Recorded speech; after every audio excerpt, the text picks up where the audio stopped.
ప్రభుత్వం నిర్ణయించడం జరిగింది అధ్యక్ష. ఆ రకమైనటువంటి గైడ్లైన్స్ కూడా మరి ఈ పాఠశాలలకు రెసిడెన్షియల్ స్కూళ్లకు ఇవ్వడం జరిగింది అధ్యక్ష. Young India integrated residential school complex Telangana ప్రభుత్వము మరి ఒక ఎడ్యుకేషన్ అనేది ఒక మూస పద్ధతిలో పోకుండా ఈరోజు మానవ వనరులను అంటే ప్రజల యొక్క డిమాండు, ప్రజల అవసరాలను దృష్టిలో పెట్టుకొని మరి ఆ పద్ధతిలో కూడా ఎడ్యుకేషన్ అనేది కొనసాగించాలన్నటువంటి లక్ష్యంతో మరి ఈరోజు young India integrated residential schools అనేటువంటి ఒక ప్రతిష్టాత్మకమైనటువంటి కార్యక్రమాన్ని కూడా ప్రారంభించడం జరిగింది అధ్యక్ష. అదేవిధంగా మీకు తెలుసు మరి స్కిల్ ఇండియా ఈ యంగ్ స్కిల్ ఇండియా యూనివర్సిటీని కూడా మనం ప్రారంభించుకున్నాం. అదేవిధంగా ఈ స్కూల్స్ అంతర్జాతీయ ప్రమాణాలతో అభివృద్ధి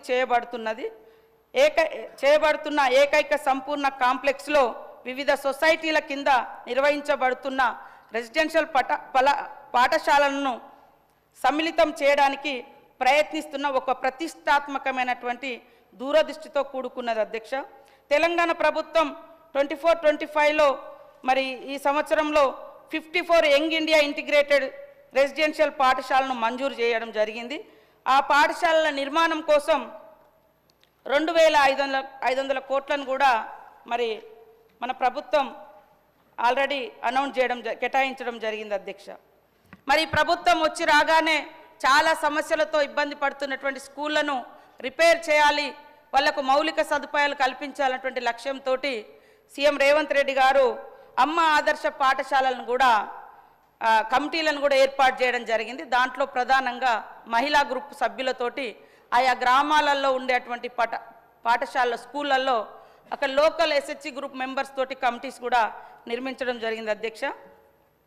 ఆ కమిటీల ద్వారా దాదాపుగా రాష్ట్రంలో 25,941 ప్రభుత్వ పాఠశాలలు, 495 కేజీబీలో అత్యవసర పనుల నిర్వహణ కోసం మరి డబ్బులు కేటాయించి పనులను చేపట్టడం జరిగింది అధ్యక్ష. అందులో తాగునీటి సౌకర్యాలను కల్పించడం, తరగతి గదుల విద్యుద్దీకరణ, చిన్న తరహా మరమ్మతుల పనులు, ప్రస్తుతం ఉన్న నిర్వహణలో ఉనికిలో లేని మరుగుదొడ్ల పునరుద్ధరణ, వీటి నిర్వహణ, బాలికల మరుగుదొడ్ల నిర్వహణ, ఈ పనులను చేపట్టడం జరిగింది అధ్యక్ష. అమ్మ ఆదర్శ పాఠశాలల కమిటీలను పాఠశాల స్థాయి స్కూళ్ళలో అక్కడ లోకల్గా ఉండేటువంటి మెంబర్స్ తోటి మరి నిర్మాణం చేయడం జరిగింది. లోకల్ వాళ్ళే పాఠశాల కమిటీలకు గ్రామ సంస్థ ప్రాంతీయ స్థాయి సమైక్య అధ్యక్షుడు చైర్పర్సన్గా ఉండేటట్టుగా నిర్ణయించడం జరిగింది అధ్యక్ష. 14,737 పాఠశాలల అత్యవసర నిర్వహణ పనులు పూర్తయ్యాయి. అమ్మ ఆదర్శ పాఠశాలల కింద 657,9,00,000 రూపాయలను ఈ యొక్క పునరుద్ధరణ, ఈ రిపేర్స్, వీటన్నిటి కోసం కూడా మరి కేటాయించి పని చేయించడం జరిగింది అధ్యక్ష. అదేవిధంగా బోధనేతర సిబ్బంది రిక్రూట్ కూడా మరి సాధారణ స్కూళ్ళల్లో పాఠశాలలో 10,006 పోస్టులను రాష్ట్ర వ్యాప్తంగా భర్తీ కూడా చేయడం జరిగింది అధ్యక్ష. అదేవిధంగా రెసిడెన్షియల్ పాఠశాలలో 10,225 పోస్టులను రాష్ట్ర వ్యాప్తంగా ఉన్నటువంటి రెసిడెన్షియల్ పాఠశాలలో మరి భర్తీ చేయడం జరిగింది. మీరు చూస్తే దాదాపుగా 2 దశాబ్దాలుగా కూడా పదోన్నతులకు నోచుకోనటువంటి టీచర్స్కు ప్రమోషన్స్ కానీ ట్రాన్స్ఫర్స్ కానీ చేసినటువంటి ప్రభుత్వం మన ప్రజాప్రభుత్వం అధ్యక్ష. సాధారణ పాఠశాలలో 8,630 లాంగ్వేజ్ పండిట్ల అప్గ్రేడ్ పదవులను ఇవ్వడం జరిగింది అధ్యక్ష.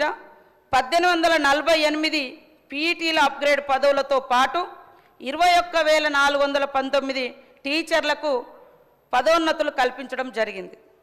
అదేవిధంగా రెసిడెన్షియల్ పాఠశాలలో 3,424 టీచర్లు, 63 మంది బోధనేతర సిబ్బందికి పదోన్నతులు కల్పించడం జరిగింది. వివిధ ఇన్స్టిట్యూషన్లలో దాదాపు ఒక దిక్కేమో మరి లాంగ్వేజ్ పండిట్ వాళ్ళదైతే దాదాపుగా 18 సంవత్సరాలు 20 సంవత్సరాలు పెండింగ్లో ఉండే వాళ్లకు కూడా ప్రమోషన్స్ ఇవ్వడం జరిగింది.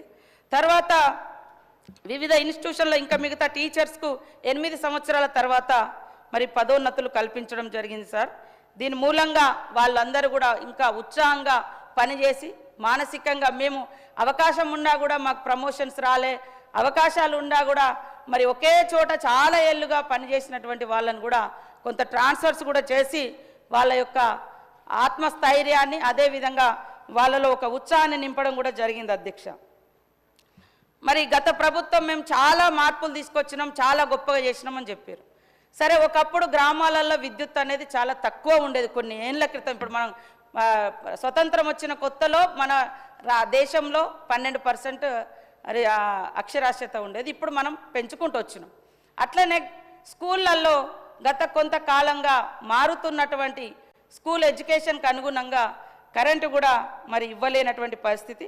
కాబట్టి ఉచిత విద్యుత్తును మనం అక్కడ ఈ సంవత్సరం ఒక్కంటికి 118 కోట్ల వ్యయంతో 26,858 ప్రభుత్వ పాఠశాలన్నింటికి కూడా సంవత్సరం ఒక్కంటికి 200 కోట్ల వ్యయంతో 3,242 రెసిడెన్షియల్ పాఠశాలలకు ఉచితంగా విద్యుత్తును కూడా సమకూర్చడానికి తెలంగాణ మరి ప్రజాప్రభుత్వం 5వ తారీఖు 9వ నెల 2024వ తేదీన ఉత్తర్వులు కూడా జారీ చేయడం జరిగింది అధ్యక్ష.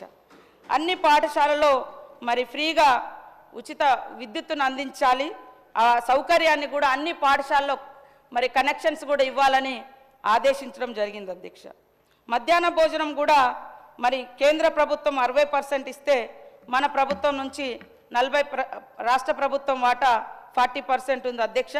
వాటిని కూడా మరి రేట్లు పెంచి గతంలో ₹5.45 ఉంటే మరి 1వ తరగతి నుంచి 5వ తరగతి వరకు ₹6.19 పెంచడం జరిగింది అధ్యక్ష. అదేవిధంగా ₹8.17 ఉన్నటువంటి మరి 8వ తరగతి నుంచి 9వ తరగతి వరకు 6th నుంచి 8th వరకు ₹9.28 పెంచడం జరిగింది అధ్యక్ష.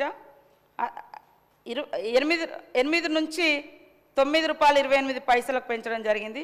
₹10 ఉన్నటువంటి ఇంటర్ వాళ్ళది ₹10.67 ఉన్నటువంటి మరి మధ్యాహ్న భోజన పథకంలో ఖర్చును ₹17.78కు గుడ్డు ధరతో సహా మరి వంట ఖర్చును పెంచడం జరిగింది అధ్యక్ష.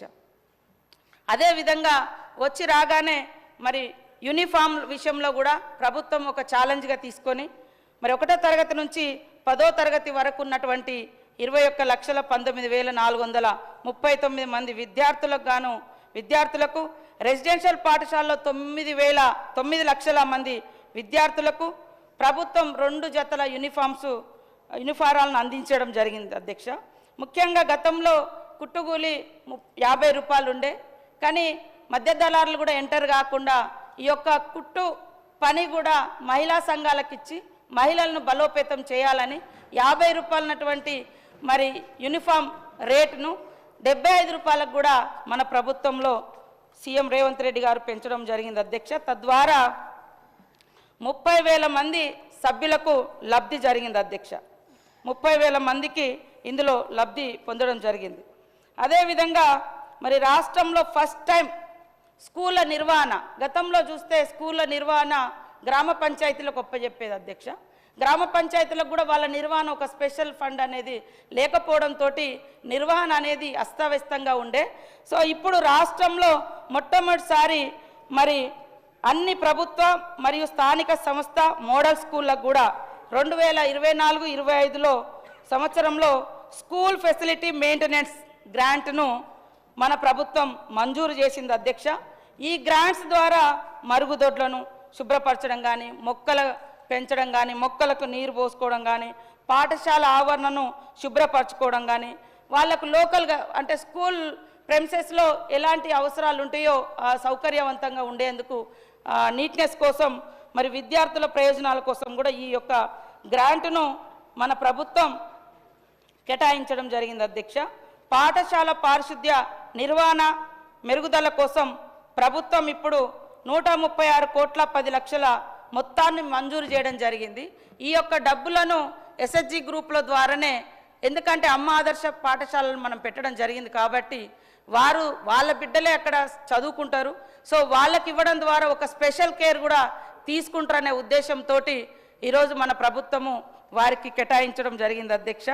కాబట్టి మరి ఏ ఒక్కటి కూడా గతంలో పెండింగ్లో ఉన్నటువంటి అనేక సమస్యలు కానీ నా డబ్బుల కేటాయింపు కానీ గురుకులాలకు కూడా గతంలో కొన్ని పెండింగ్ బిల్స్ అవన్నీ ఉన్నా కూడా మన ప్రభుత్వంలో క్లియర్ చేసి ఇలా విద్యార్థులు ఈ దేశ భవిష్యత్తు కాబట్టి వాళ్ళు ఈ దేశ మానవ వనరులు అనేటువంటి లక్ష్యంతో విద్యా వ్యవస్థను పటిష్టపరచాలన్నటువంటి లక్ష్యంతో ఈ ప్రభుత్వం ముందుకెళ్తుంది అధ్యక్ష. అదేవిధంగా ఒక విద్యార్థిగా నేను కూడా ఒక మావర్మూల గ్రామాల నుంచి వచ్చి నిత్య విద్యార్థిగా recently I completed my LLM with successful sir. ఈ మధ్యనే ఉస్మానియా యూనివర్సిటీ నుంచి కూడా నేను ఎక్కడో ఉద్యమాల నుంచి వచ్చి చదువు అనేది చాలా ఇంపార్టెంట్ అనేది నేను నా జీవితంలో నేర్చుకున్న అంశం సార్. మనతోటి అన్నీ పోయినా కూడా జ్ఞానం కానీ చదువుకున్నది కానీ ఎవరు గుంజుకోలేనిది. మన జీవితంలో అనేక మార్పులు మన రకరకాల వ్యక్తులు వ్యవస్థలు పదవులు వస్తుంటాయి పోతుంటాయి కానీ ఇది మాత్రం పక్కాగా ఎడ్యుకేషన్ అనేది మనతో ఉంటుంది. వేల మందికి మనకున్న జ్ఞానాన్ని పంచవచ్చు. సో అట్లాంటి మానవ వనరులను మనం తయారు చేయాలన్నటువంటి లక్ష్యంతో ఈరోజు ప్రభుత్వం పనిచేస్తూ ఉంది అధ్యక్ష. దానిలో భాగంగానే మేము ఆ ప్రాంతాల నుంచి ఆ మారుమూల గిరిజన ప్రాంతాల నుంచి వచ్చి ఇప్పటికి కూడా చదువుకోవాలన్నటువంటి తపనతో ఉన్నటువంటి విద్యార్థులకు మాలాంటి వాళ్ళం కూడా చెప్పుకుంటూ ఉంటాం, అరే మేము ఇంకా మా చదువులు ఆపలేదు, ఇంకా చదువుకుంటున్నాం, మీరు బలంగా చదువుకోండి. దానికి బలహీనమైనటువంటి ఆహారం ఉంటే వాళ్ళు నిజంగా ఆకలి ఎంత ఇబ్బంది పెడుతుందో తెలుసు కాబట్టి అలాంటి పరిస్థితి ఉండకూడదనే ఉద్దేశంతో ఈయన మన ప్రభుత్వం మరి ఈ అన్ని డైట్ ఛార్జెస్ కానీ కాస్మెటిక్ ఛార్జెస్ కానీ పెంచి ఈ ఫుడ్ పాయిజన్ లాంటివి కూడా ఘటనలు జరగకుండా ఎక్కడికక్కడ టాస్క్ ఫోర్స్ కమిటీ కానీ ఆహార భద్రతా కమిటీ కానీ ఇవి ఏర్పాటు చేస్తూ మిగతా అందరి యొక్క సహాయ సహకారాలతోటి ఏం చేసినా మనం పిల్లల భవిష్యత్తు మనం అంటాం, మనం ఏం చేసినా ఎందుకోసమయ్యా నీ పిల్లల భవిష్యత్తు కోసమే.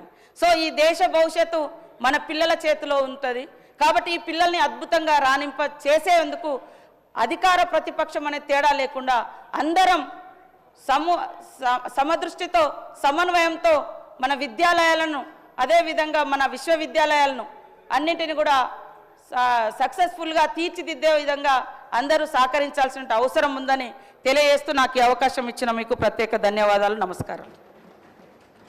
గౌరవ సభ్యులు గంగుల కమలాకర్ గారు.